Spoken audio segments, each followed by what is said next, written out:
with a lightning strike.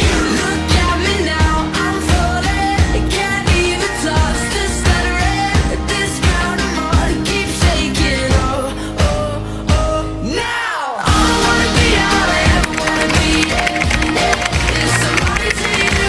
All I wanna be, all I ever wanna be, yeah, yeah, is somebody to you. Baik, di sini saya akan menjelaskan sedikit materi tentang apa itu asbabun nuzul.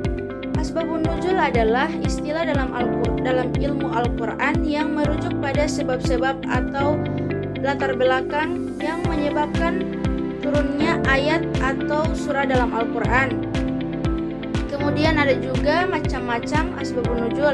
Yang pertama, asbabun nuzul yang bersifat langsung, yaitu ayat turun karena adanya kejadian atau pertanyaan yang diajukan kepada Rasulullah SAW. Contoh, dalam Quran surah Al-Mujadilah ayat 1-4, yaitu terkait kisah Haulah binti Sa'labah yang mengadu kepada Rasulullah SAW tentang suaminya. Kemudian ada juga asbabun nuzul yang bersifat tidak langsung, yaitu ayat turun karena sebagai pedoman atau hukum umum tanpa ada suatu kejadian yang spesifik. Contoh, dalam Quran surah Al-Maidah ayat 90-91 terkait larangan khamar dan judi yang turun secara bertahap. Kemudian ada juga fungsi dan manfaat dalam memahami asbabun nuzul. Yang pertama, memahami makna ayat. Mengetahui konteks turunnya ayat membantu memahami maksudnya dengan benar. Yang kemudian mengetahui hikmah syariat, mengetahui alasan hukum-hukum Islam yang ditetapkan dalam ayat. Kemudian mencegah kesalahpahaman, menghindari tafsir yang keliru akibat memahami ayat tanpa konteks sejarahnya. Kemudian ada juga membantu dalam istinbatul ahkam atau pengambilan hukum.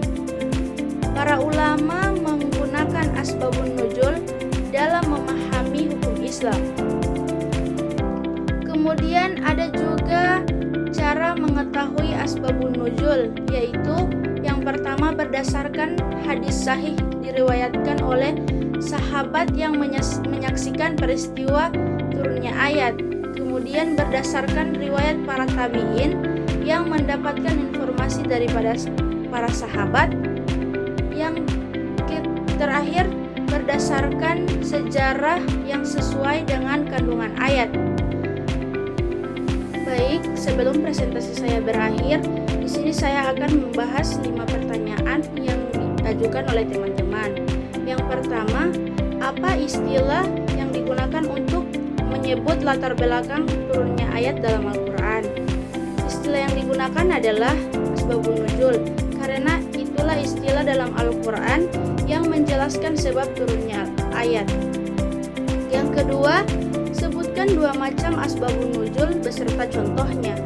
Jadi asbabun nuzul terbagi menjadi 2, yaitu asbabun nuzul yang bersifat langsung, yaitu ayat yang turun ketika ada suatu kejadian atau pertanyaan yang diajukan kepada Nabi SAW.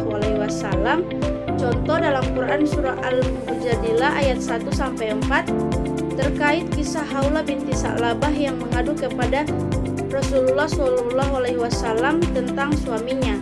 Kemudian ada asbabun nuzul yang bersifat tidak langsung, yaitu ayat sebagai pedoman atau hukum umum tanpa ada kejadian yang spesifik.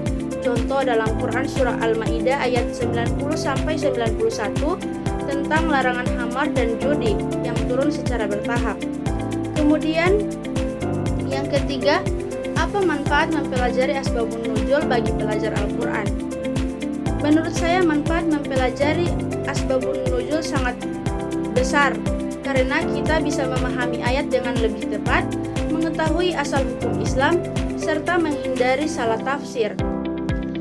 Kemudian yang keempat, bagaimana cara mengetahui asbabun nuzul suatu ayat secara benar? Cara paling tepat adalah dengan merujuk pada hadis yang sahih dari sahabat atau riwayat yang terpercaya dari tabi'in, melihat konteks sejarahnya ayat itu turun.